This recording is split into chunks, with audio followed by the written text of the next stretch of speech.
Queridos amigos de Televicentro de todo el país, es un placer acompañarles en este día martes, frío en la ciudad, pero llenos de buena energía. Miale, querida, buenos días.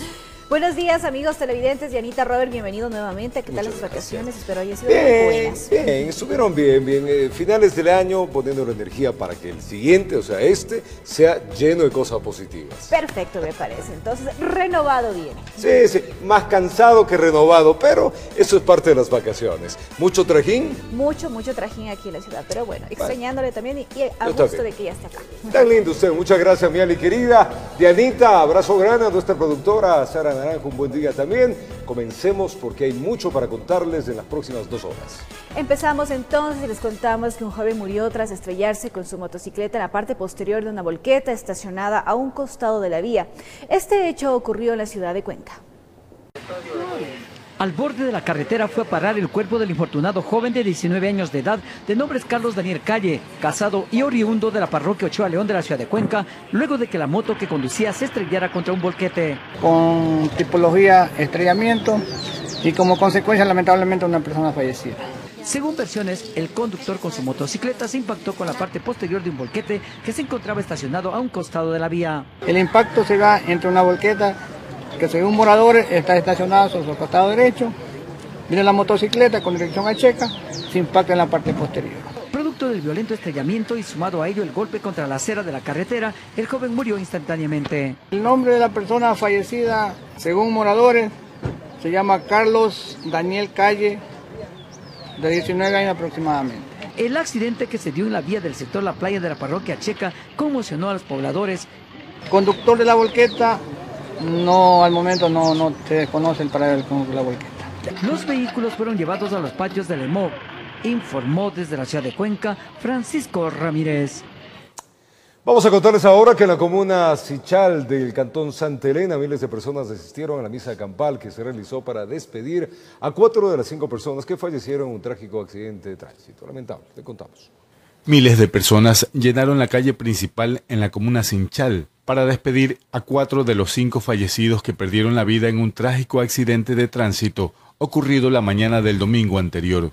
Con una misa campal, amigos y familiares de los difuntos les dieron el último adiós. Es un dolor muy grande, ¿no? para sus hijos, ¿no? Para esta gente que es trabajadora y que el Señor siempre cuida a su familia, cuida a sus hijos, ¿no? A los hijos de estos hermanos nuestros, ¿no? Y que el Señor bendiga a estas comunidades de aquí de Santa Elena. Consternados por lo ocurrido, quienes asistieron a la ceremonia lamentaron la tragedia. No solamente de la comuna Sichal, aquí hay compañeros, amigos, ciudadanos de distintos sectores de la provincia, principalmente de las comunas, ya que este es un momento pero muy doloroso que tiene consternado a nuestros hermanos, a nuestros padres, a nuestros familiares y a toda la población en general. Son cosas de la vida que pasan, hay que resignarse nada más.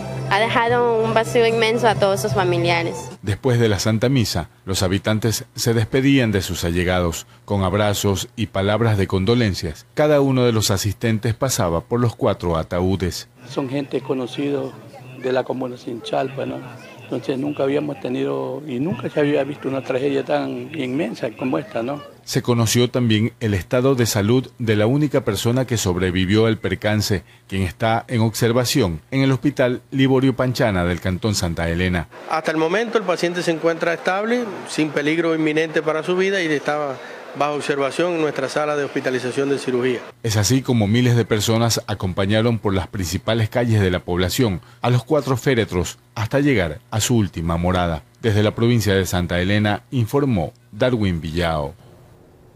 Y un vehículo de transporte escolar derrapó en la avenida Simón Bolívar. El accidente se produjo, según confirmaron las autoridades, debido a la resbalosa que se encontraba la vía.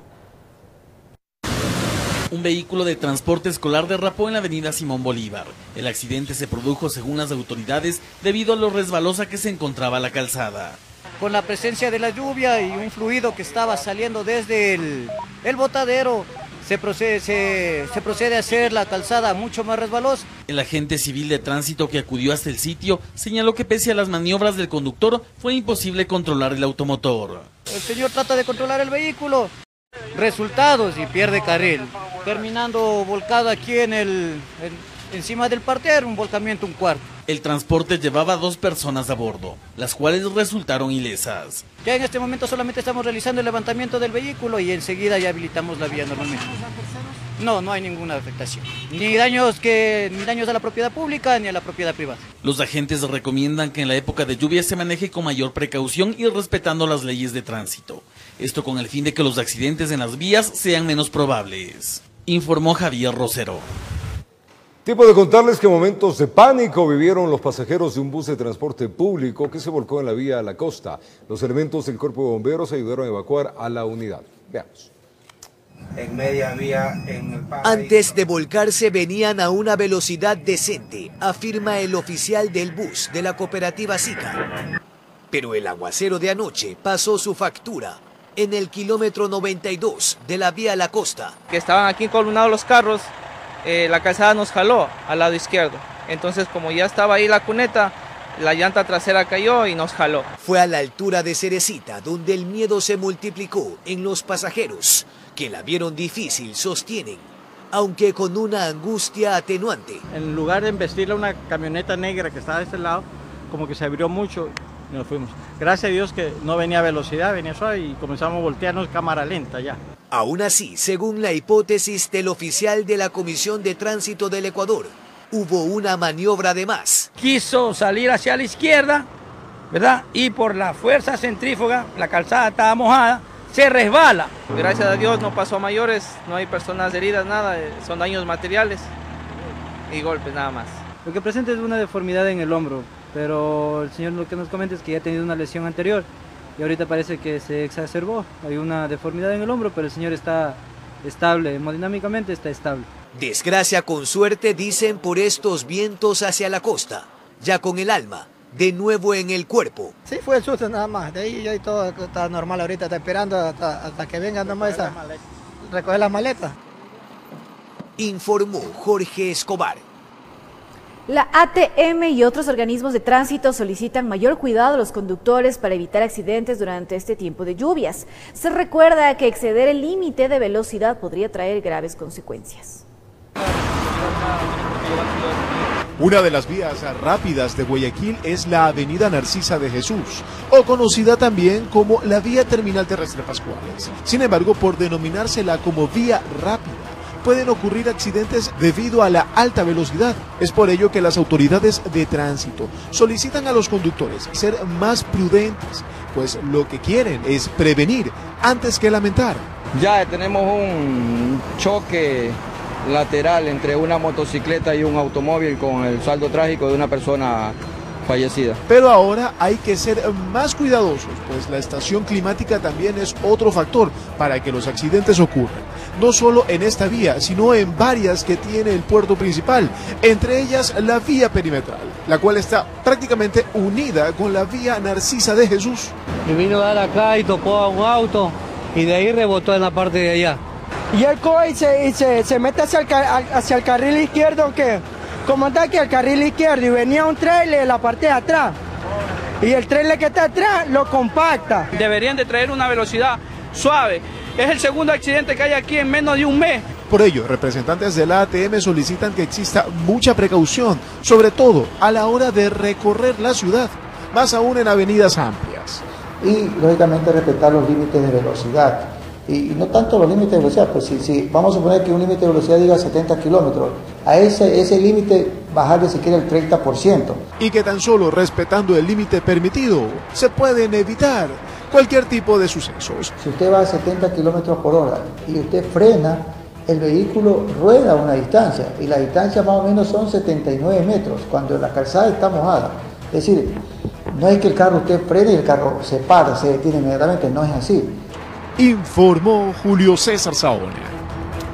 Varias zonas de la provincia de Esmeraldas se vieron afectadas por inundaciones. Las autoridades confirmaron que existen daños materiales, pero que no se registraron víctimas mortales. Veamos.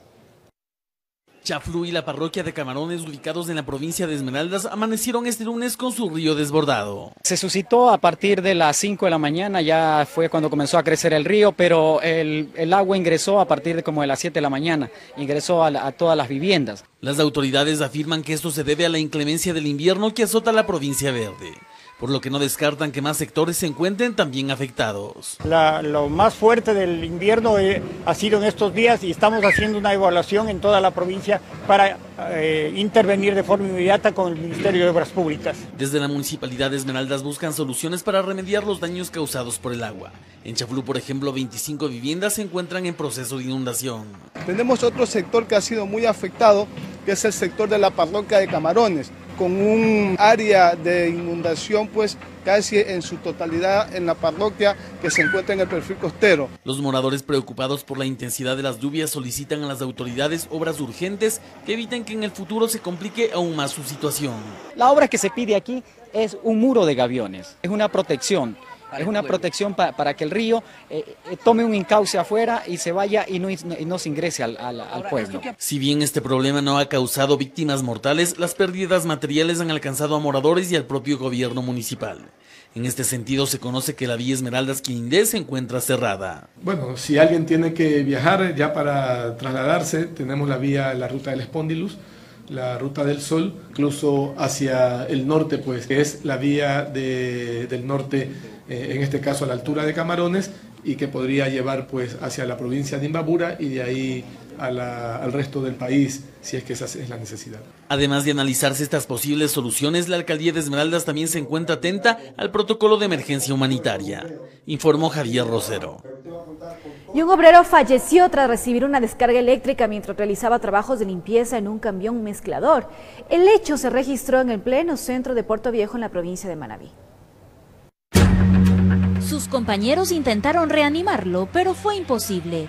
Fernando Vera murió electrocutado tras realizar trabajos de limpieza en una maquinaria en las calles Ricaurte y Córdoba, en el centro de Puerto Viejo. Luego de que vierten el hormigón, de que entregan el hormigón, hacen una limpieza del vehículo. Estaba manipulando una varilla para limpieza y lamentablemente tocó el cable. Aquí hubo un problema de seguridad, de confianza por parte del operario, no sabemos exactamente. Y ha tocado el cable con ese limpiador y le ha cogido la corriente.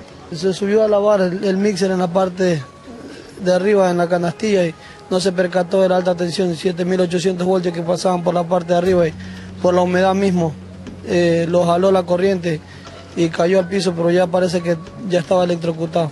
Elementos de la policía llegaron al lugar para hacer el levantamiento del cadáver. Este ciudadano se encontraba haciendo el aseo de la maquinaria. Producto de eso es que tomé contacto con un fierro justamente que ha estado limpiando el vehículo, toma contacto con los cables de alta tensión y se provoca lo que es el electrocutamiento de la persona. Ha estado limpiando en la canastilla el tambor del mixer y ha recibido una descarga. Cuando tienes un elemento metálico, pues el campo magnético te atrae, ¿no? El campo eléctrico. Y puedes recibir una descarga, en este caso mortal. Él contaba con los equipos de seguridad, botas de acero, puntas de acero, con su casco respectivo, pero lastimosamente la corriente no te ve eso. El obrero deja 3 hijos en la orfandad. Su cuerpo fue trasladado hasta Manta, al centro forense, para la autopsia respectiva, informó Roselena Vascones. Un bus de la cooperativa Reina del Camino que circulaba por la vía Montecristi-Jaramijó en la provincia de Manabí se incendió. Producto de este siniestro, la unidad quedó totalmente destruida. Ventajosamente no se registraron personas heridas. Veamos. El incendio se registró en la vía Coliza que conecta los cantones de Montecristi y Jaramijó en la provincia de Manabí. Un bus de la cooperativa Reina del Camino se quemó cuando se dirigía a la terminal terrestre de Manta. En segundo veníamos con 5 pasajeros. Fueron quedando uno y un pasajero, el último se quedaba aquí en Manta. Salió bajándose, salió chamuscado, el pelo, la cabeza. Según el reporte oficial, la unidad salió desde Quito hacia Manabí. El flagelo habría iniciado en la zona del tablero de la unidad Disco 003. La reacción nuestra fue de coger y salir la cosa fue rápido, salir no quedarnos en el carro. Personal del Cuerpo de Bomberos de Montecristi sofocaron las llamas y controlaron el incendio que consumió casi toda la unidad de transporte interprovincial.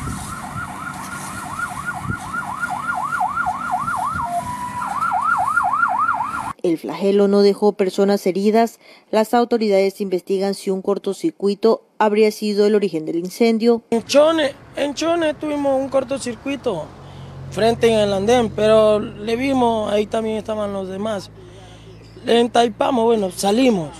Desde Montecristi, provincia de Manabí, informó Wendy Delgado. Es momento de hacer una pausa comercial, amigos televidentes. Para retornar les contamos que 650 millones se requieren para que 5 proyectos petroleros funcionen en óptimas condiciones.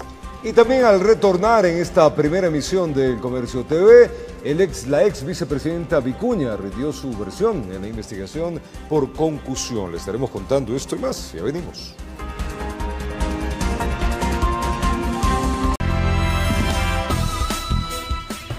Continuamos con más información aquí en el Comercio TV. Les contamos que luego de que el presidente Lenín Moreno denunciara irregularidades detectadas en 5 proyectos construidos en el régimen anterior, el ministro de Energía y Recursos No Renovables, Carlos Pérez, dio a conocer los resultados de la evaluación técnica de estas obras. Señaló que para su reparación se requieren cerca de 650 millones de dólares. Sobreprecio, mala ejecución de obras, daños en estructura y falta de planificación fueron algunos de los resultados de la evaluación técnica realizada a 5 proyectos petroleros construidos durante el régimen anterior. Y es que en su totalidad el costo inicial habría sido de 2.500 millones de dólares, pero se terminó pagando cerca de 5.000 millones de dólares. Así lo dio a conocer el ministro de Energía y Recursos No Renovables, Carlos Pérez. Una falta de trabajo por parte de las empresas fiscalizadoras que no supieron suspender o emitir sus criterios contrarios a lo que se estaba haciendo a su debido tiempo. Eso nos hubiese evitado una cantidad de problemas de los cuales hoy estamos viviendo. Por ejemplo, la rehabilitación de la refinería de Esmeraldas fue presupuestada en 754 millones de dólares y finalmente habría costado 2.223 millones y no operaría al 100% de su capacidad.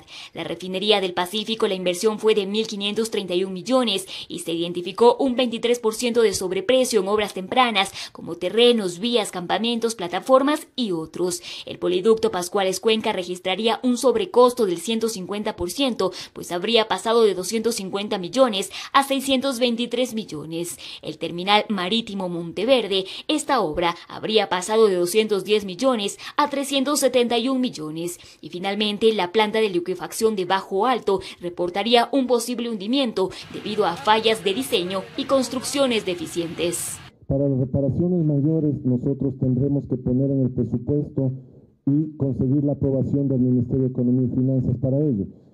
Bajo las condiciones actuales del país, yo no sé si sea posible tener ese presupuesto este año. Ante este panorama ya tienen un monto de cuánto le costaría al país adicionalmente para que estos proyectos funcionen en óptimas condiciones. Si consolidamos los presupuestos correctivos, llegan a no menos de 650 millones de dólares para cada una de las, digamos en total para las obras. Ahora, eso es una cifra en ciertos proyectos, podría ser conservadora. Hemos analizado con el equipo de Petroecuador, por ejemplo, en el poliducto Pascuales Cuenca podría ser mayor. Finalmente, el ministro rechazó los rumores en torno a que se busque privatizar estos proyectos. Señaló que, de ser el caso, se buscaría concesionar la administración de los mismos. Pero la propiedad de los proyectos se quedará con el Estado ecuatoriano. No va a haber privatización, yo quiero dejar eso muy claro. Estos proyectos fueron evaluados técnicamente por 3 empresas extranjeras, con un costo de más de 3.300 millones de dólares cubiertos por el Estado ecuatoriano. Estuvo avalada por el Programa de Naciones Unidas para el Desarrollo PNUD.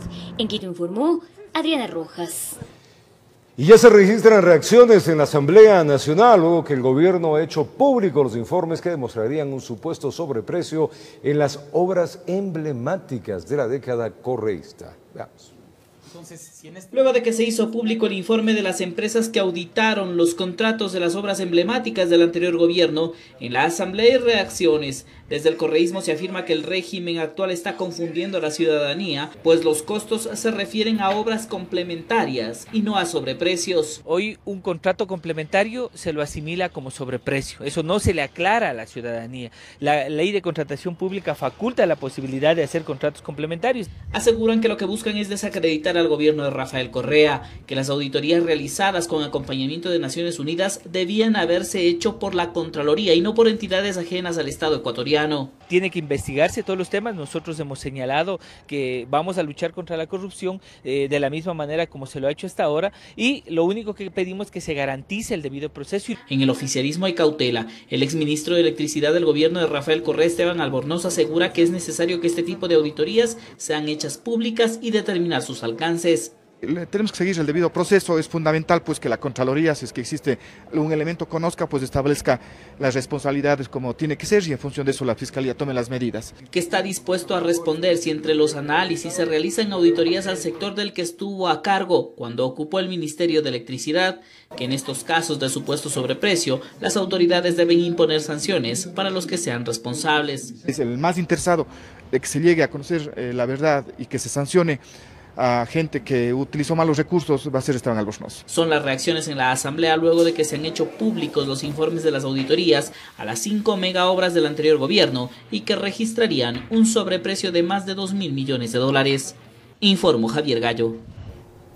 No coma cuento que las redes sociales tergiversan muchas cosas. Fue la respuesta de María Alejandra Vicuña, ex vicepresidenta del Ecuador, al ser consultada sobre movimientos inusuales en sus cuentas que sobrepasarían el $1.000.000. Lo dijo después de rendir su versión en la Fiscalía por el supuesto cobro de diezmos. Llegó en un carro estatal con resguardo policial en los exteriores de la Fiscalía General del Estado. A María Alejandra Vicuña, ex vicepresidenta, le esperaban simpatizantes de la Alianza Bolivariana Alfarista ABA. Vicuña, durante 5 horas rindió su versión, como parte de la investigación en su contra, por concusión, relacionada al denominado cobro de diezmos. He venido a rendir la versión libre y voluntaria atendiendo esta malhadada denuncia en el proceso de investigación que lleva a cabo la Fiscalía General del Estado. Vicuña por varias ocasiones evadió responder sobre un informe de la Unidad de Análisis Financiero UAFE, que menciona movimientos inusuales que sobrepasarían el $1.000.000. Al final contestó de forma escueta. No coma cuento que las redes sociales tergiversan muchas cosas.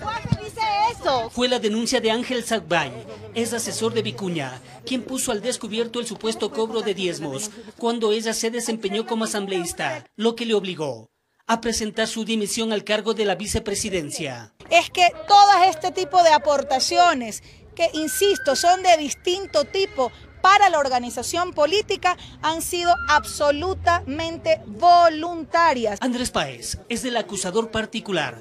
Busca se investiguen 3 delitos. Por el lado del enriquecimiento ilícito está el informe de la UAFE, que en materia de concusión me parece que hay argumentos suficientes y que no fueron desmentidos por la señora Vicuña, tampoco fueron descartados, y creo que en materia de tráfico de influencias estoy seguro de que hay suficiente materia en ese campo del tráfico de influencias.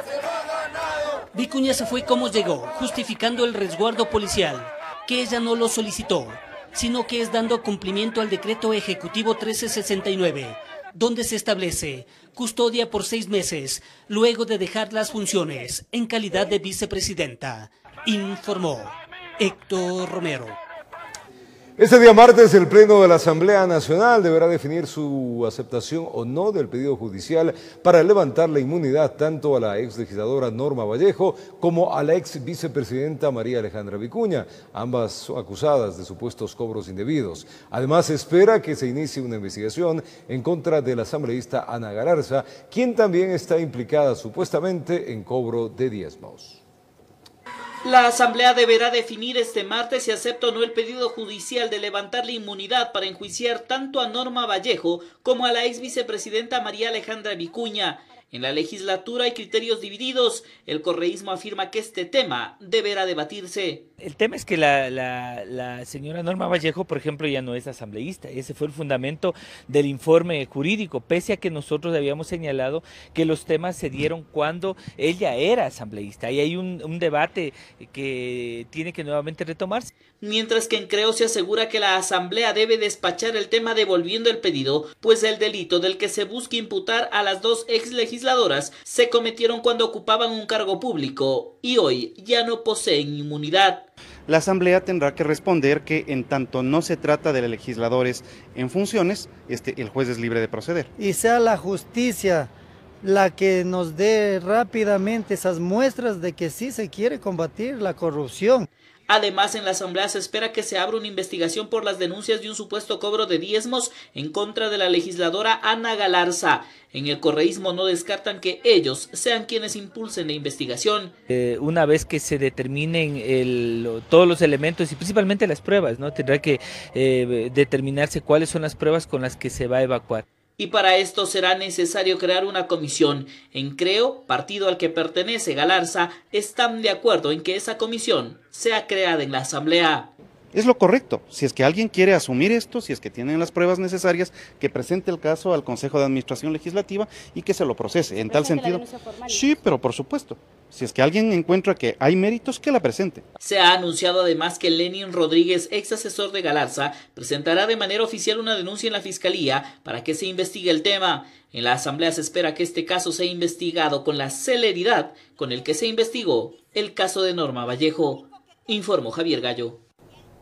Y el documento para viabilizar la aplicación del decreto 619 estaría listo en las próximas horas. Con el mismo, se buscaría evitar confusiones respecto del incremento de los combustibles, uno de ellos relacionado al diésel para el transporte de pasajeros y de carga. Tras el incremento de la gasolina superproducto del decreto ejecutivo 619 publicado el pasado 26 de diciembre, que señala que el precio de este combustible para el sector automotriz será determinado de manera mensual por la empresa pública Petroecuador, se conoce que el valor del diésel también será manejado de esta misma forma. El decreto 619 incluye la necesidad de buscar los mecanismos y aplicarlos para acercar el precio del diésel industrial a los precios internacionales. Esto, aseguró, no debe preocupar a quienes brindan el servicio de transporte de pasajeros y de carga, pues del diésel que ocupa ese sector, dijo Romo, no sufrirá modificación alguna. Ha costado, cuesta, va a seguir costando 1,037 en las gasolineras. Si bien existe preocupación del sector de la transportación, Romo cree que no tiene razón de ser. Realmente es innecesario hablar sobre cupos, hablar sobre compensaciones, hablar sobre número de galones, porque ni una sola medida se ha modificado para los transportistas de carga y de transporte público. Y para evitar toda confusión respecto del decreto 619, en las próximas horas estaría listo un documento que viabilice su aplicación.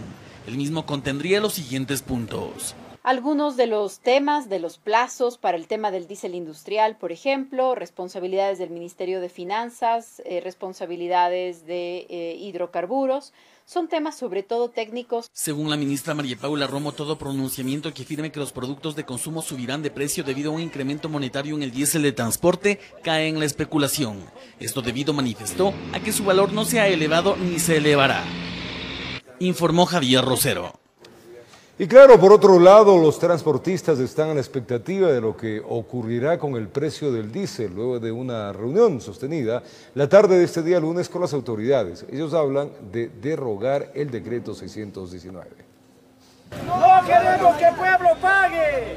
Representantes del transporte pesado escolar de pasajeros y otros llegaron hasta la plataforma financiera, en donde mantuvieron un encuentro con varias autoridades, entre ellas el ministro de Hidrocarburos Carlos Pérez y el secretario de la Política Santiago Cuesta. La reunión, que duró menos de una hora, fue calificada como positiva. Y el día de hoy, el gobierno nacional nos ha informado de que se suspende totalmente el incremento de diésel en el Ecuador y que podremos seguir apoyando a la industria, al comercio. Sin embargo, varios actores del sector son escépticos. Hablan de una reforma al decreto 619, pero no existe nada en concreto aún. Nosotros esperaremos el día de mañana el documento por escrito que reforme al decreto. Si no hay el documento oficial, la transportación se mantiene unida y seguirá en su misma posición. Al menos mi sector como transporte escolar continuará en la lucha hasta cuando se dé por escrito el documento. Mañana nos ofrecen a las 9 de la mañana hacernos llegar. Por su parte, el gobierno nacional ratificó que el precio del diésel para cualquier tipo de transporte se mantendrá en $1 con 0,37 centavos. Especificaron que se emitirá una aclaratoria sobre el decreto 619 y que continuarán los operativos de control para que no exista especulación en los productos de primera necesidad ni en los pasajes de transporte público. Mientras tanto, los transportistas anunciaron además que mantendrán una reunión gremial en la ciudad de Quevedo este martes 8 de enero. Allí se tomarán decisiones, pero mientras tanto, la mañana de este lunes en la ciudad de Quito se registraron nuevas movilizaciones. Aseguran que estas solo se suspenderán si el gobierno acoge sus peticiones. Nuestro parque automotor utiliza tanto diésel como gasolina y obviamente los dos tipos de combustibles afectan directamente a nuestra economía, lo cual de una o de otra manera va a ser trasladado a nuestros usuarios. Informó Carolina Basante.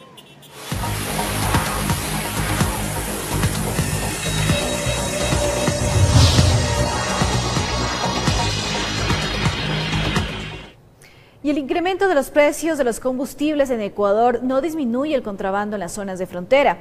Es así que en la ciudad de Tulcán el precio de la caneca de gasolina extra para los informales llega hasta los $20, mientras que en Colombia supera los $30. Les hemos preparado un informe especial al respecto.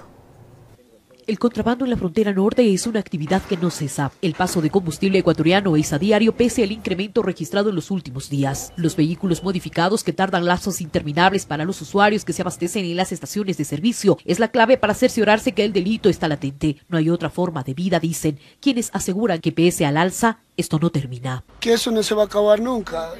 Por ser frontera, pues es algo que lo vemos como algo normal porque no hay fuentes de trabajo. Yo creo que igual va a ser lo mismo, porque pues todos se llevan para allá, igual allá de pronto lo venden a otro precio. Básicamente es como para medio sobrevivir lo que nosotros podemos hacer. Galones, canecas, modificación de tanques, todo es válido para transportar la gasolina a Colombia. Lo hacen por el puente internacional de Rumichaca. En su mayoría es la ruta que utilizan los ilegales, descargando en garajes clandestinos de la ciudad de Ipiales. Mientras haya una necesidad, mientras no haya fuentes de trabajo, realmente nuestra gente siempre va a mirar va a haber esa tentación, digamos así, de hacer contrabando de combustible. Rosy es ciudadana colombiana y vive en Tulcán. Su vehículo es extranjero y para abastecerse de combustible busca sitios estratégicos en donde puede adquirir el carburante. La caneca la consigue entre los $18 y $20 sin ningún tipo de problema, lo que significaría cerca de los 60,000 pesos en Ipiales, es decir, $5 más. A cualquier hora se puede conseguir, usted puede ir a la madrugada, en la mañana, en la noche, a cualquier hora le ven. Todo sigue normal, ellos siguen vendiendo y no ha habido ningún problema. Nosotros vamos, compramos, nos venden y no hay ningún problema. Para los dirigentes del transporte pesado la medida es necesaria, pero bajo parámetros, sobre todo en esta área de frontera. La idea es que sí debe haber un incremento de todas maneras regulado, pero justamente que haya también medidas de compensación para los sectores para mermar ese impacto que va a tener. El gobernador de la provincia del Carchi afirma que el control debe ser exhaustivo en las estaciones de servicio para evitar que más ciudadanos se vean inmiscuidos en los delitos de hidrocarburos, pagando penas realmente altas. Hay que también informar adecuadamente a la ciudadanía para que ellos no sean víctimas de pronto después de lo que va a ser realmente las consecuencias de pagar con prisión o reclusión. En una segunda entrega conozca cómo ciudadanos tulcaneños hacen para camuflar el combustible y pasarlo a Colombia. Además, el dolor de pagar condenas por este delito. Desde Tulcán informa Miriam Enríquez. Mucha atención, varios representantes de la industria audiovisual de nuestro país realizaron un plantón, esto en los exteriores de Carondelet, en el Palacio de Gobierno, para solicitar al presidente Moreno vete el artículo 82 de las reformas a la Ley de Comunicación. Este gremio asegura que las modificaciones afectarán la producción nacional. Veamos. La preocupación de quienes conforman la industria audiovisual en el país es que de aprobarse la reforma al artículo 82 de la Ley de Comunicación, se abriría la posibilidad de importar piezas publicitarias generadas fuera del Ecuador, lo cual, según varios representantes de este gremio, truncaría su trabajo y crecimiento. Nos convertimos en receptores de publicidad extranjera, dejando sin trabajo a miles de familias ecuatorianas. Actualmente el artículo 98 de la vigente normativa para la comunicación establece que no se puede producir piezas publicitarias con fines comerciales fuera del país. Disposición que, de acuerdo a cifras de esta industria, ha generado cerca de $100 millones en los últimos 5 años. Declaran al audiovisual un sector estratégico y que ese mismo apoyo se siga dando para que esta industria audiovisual pueda crecer en poco tiempo. El objetivo de esta modificación es que aquellos ecuatorianos que no residen en el país puedan crear contenidos. Sin embargo, la preocupación es que no existe ningún ente que controle el cumplimiento de esta disposición en el exterior. El 80% del personal que produzca sus comerciales en el exterior tiene que ser ecuatoriano, pero no hay ningún ente que pueda controlar eso. Por lo cual realizaron una manifestación en los exteriores de Carondelet para solicitar no se dé paso a esta modificación, asegurando que no dejarán de alzar su voz hasta que sean escuchados. Informó Sofía Vintimilla. Y según juristas, el nuevo fiscal general del Estado que sea designado a través de concurso tendrá varios retos. Uno de ellos, evacuar las denuncias que están estancadas en la entidad, la mayoría por corrupción. Hasta el pasado 4 de enero, según el Consejo de Participación Ciudadana Transitorio, de manera preliminar, se conocía que 25 personas habían postulado al cargo de fiscal general del Estado. A decir del jurista Ismael Quintana, quien sea designado titular de esa entidad deberá cumplir, además de lo requerido por la ley, con varias particularidades más. Transparencia, ¿no es cierto? Ética. Un fiscal general del Estado que no debe estar atado a ningún compromiso político previo. Con ello concuerda Jorge Rodríguez, presidente de la Comisión Anticorrupción. Ser independiente de grupos económicos o de grupos políticos. Pero a ellos se suman otros retos, evacuar las denuncias que se tienen represadas por varios meses. Quintana explica por qué hay tantas, sobre todo en materia de corrupción, que aún no se agilitan. Fiscalía General del Estado pasó meses enfrascada en un solo caso, que es el caso del señor Balda, como que si no hubieran otros casos en Ecuador. Entonces, Fiscalía ha pasado por unos tramos muy complejos en materia institucional. Los continuos encargos y desencargos también han afectado al manejo de la institución. Para Rodríguez debe haber un cambio de estructura interna. Primero, no tienen un software que les dé la posibilidad de hacer investigaciones con más profundidad. Segundo, no tienen la capacitación correspondiente. Y tercero, no tienen la honestidad para hacer las cosas. Entre tanto, Quintana dice que debe haber reformas al Código Orgánico Integral Penal. Desde el año 2014, el Código Orgánico Integral Penal, de modo inconstitucional, establece que, por ejemplo, para que Fiscalía inicie procesos penales por enriquecimiento ilícito y peculado, requiere el famoso informe con indicios de responsabilidad penal por parte de Contraloría. Es decir, ahí hay una restricción normativa. Entonces, ese es un nuevo reto que también tiene el fiscal. Una vez que se validen a los candidatos para la designación del fiscal general del Estado, se los evaluará sobre 100 puntos y para ello se contará con una comisión técnica. En Quito informó Andrea Orbe. Es tiempo de contarles que Escala Nacional inició el proceso de capacitación a los miembros de las juntas receptoras de voto, esto para las elecciones seccionales del año 2019. En el caso de la provincia de Pichincha, más de 47.000 ciudadanos han sido designados, quienes deberán realizar el escrutinio de levantamiento de actas, entre otras fases. Para las elecciones seccionales de 2019, la primera capacitación a los miembros de las juntas receptoras del voto inició desde este lunes 7 de enero a escala nacional.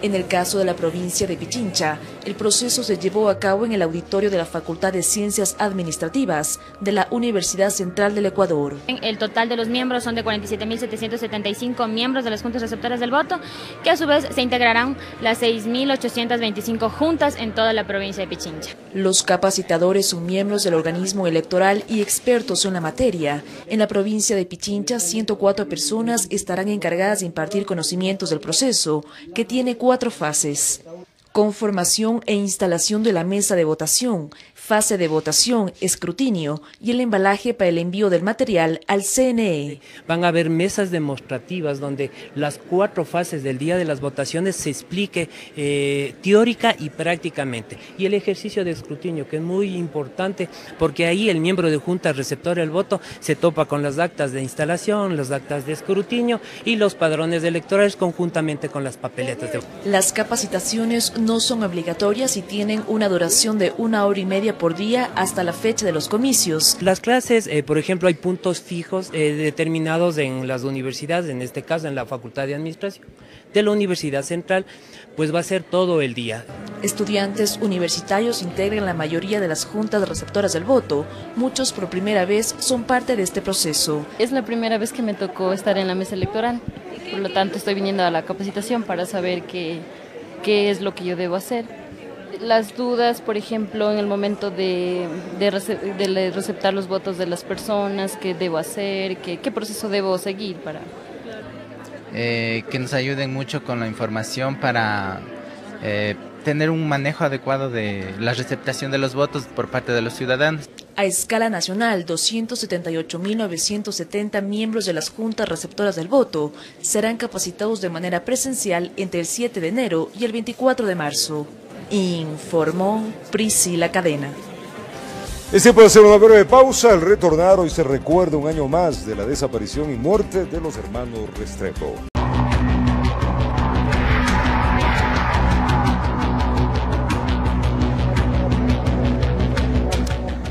Hoy se recuerda un aniversario más de la desaparición y muerte de los hermanos Restrepo. Su familia no pierde la esperanza de que algún día puedan conocer dónde están los cuerpos de aquellos adolescentes.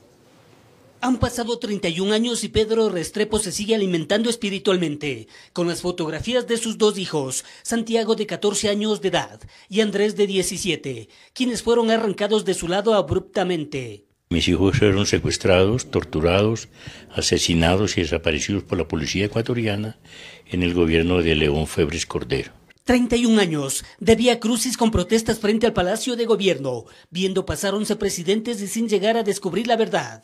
Desaparición que traspasó fronteras. Se llegó a una comisión internacional que corroboró este crimen, a un juicio en la Corte Suprema de Justicia que condenó a 7 policías que estuvieron involucrados en este crimen, y en la Comisión Interamericana de Derechos Humanos de la OEA el Estado reconoció que es un crimen de Estado. María Fernanda Restrepo era la menor. Apenas pudo jugar con muñecas que tuvieron que ser reemplazadas por manifestaciones en demanda de justicia para descubrir el paradero de sus hermanos. Hasta este momento seguimos esperando esa parte de la verdad. La verdad está, pero no total. Faltan muchas piezas aclaratorias de esa verdad.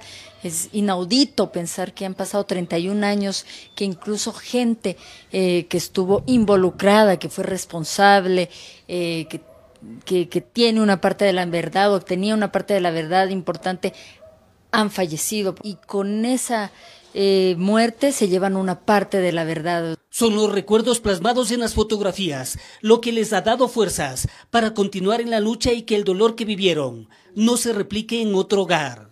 Presumimos que como no llevaban licencia de conducir, ellos huyeron, ahí los detuvieron y los secuestraron, sí, porque de eso sí hay testigo, y después es la policía la que tiene que decir qué hizo con ellos. No puede haber ningún motivo en una sociedad que se precie de ser democrática o ser cristiana o civilizada para que una persona desaparezca por el Estado. En sus mentes ha quedado marcado ese 8 de enero de 1988, cuando los dos hermanos salieron por la mañana de su casa, sin saber que en la calle les esperaba un fatal destino, informó Héctor Romero. Realmente lo que vamos a contar es terrible, ¿eh? Los padres de 2 menores de edad denunciaron a un hombre que le acusaron de haber irrumpido en su vivienda y abusado sexualmente de las pequeñas. Los abogados del sujeto negaron la acusación y argumentaron que se confundió de casa porque estaba bajo los efectos del alcohol. Veamos.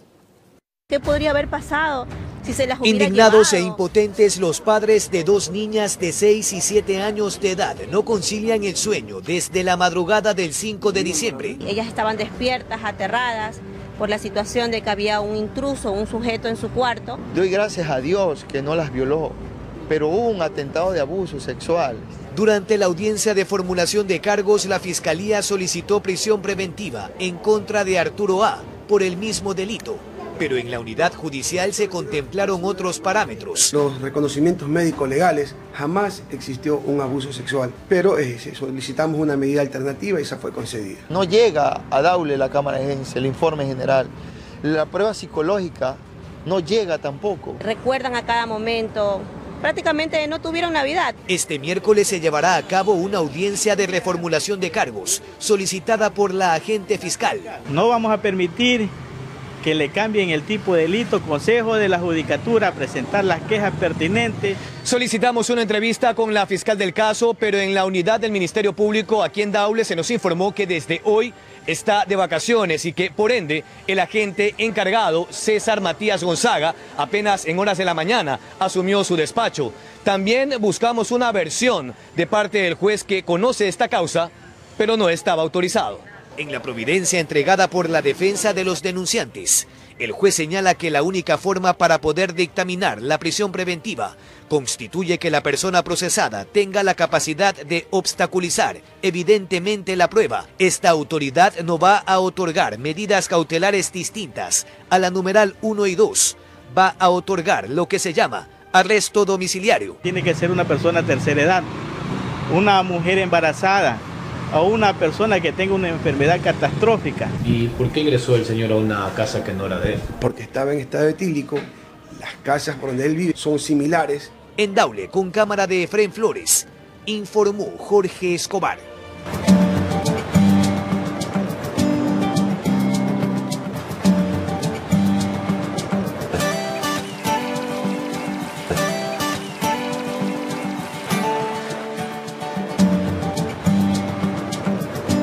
Uno de los sitios turísticos de la parroquia de Nanegal, ubicada a 1 hora y media de Quito, es la piedra Yumba. Se encuentra en el río Alambí y guarda historias ancestrales. A continuación, los detalles.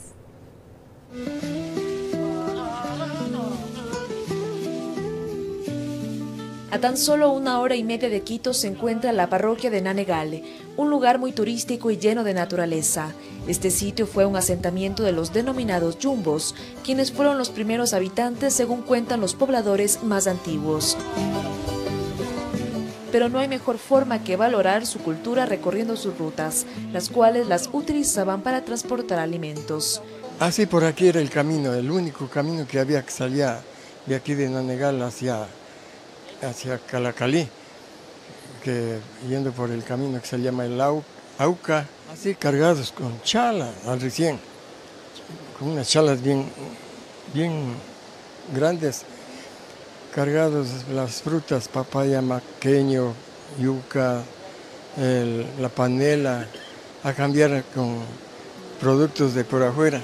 A unos 10 minutos del Parque Central de Nanegal se encuentra el lugar conocido como la Piedra Yumba, ya que en medio del río Alambi está una piedra gigantesca que trae muchas creencias.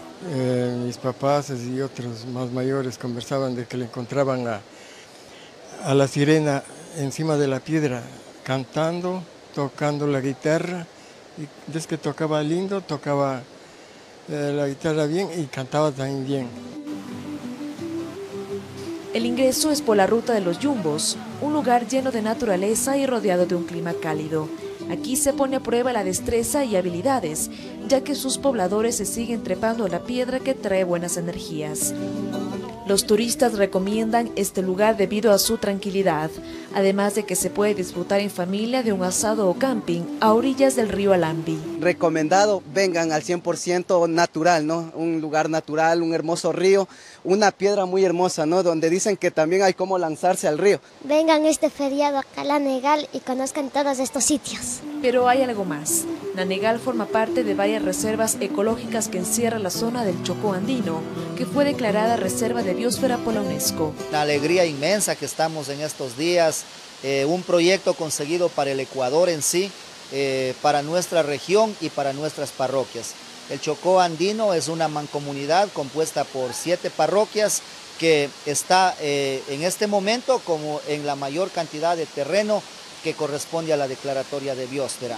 Un lugar para la familia, lleno de historias ancestrales y escondido en medio de bosques del noroccidente. Informó Priscila Cadena.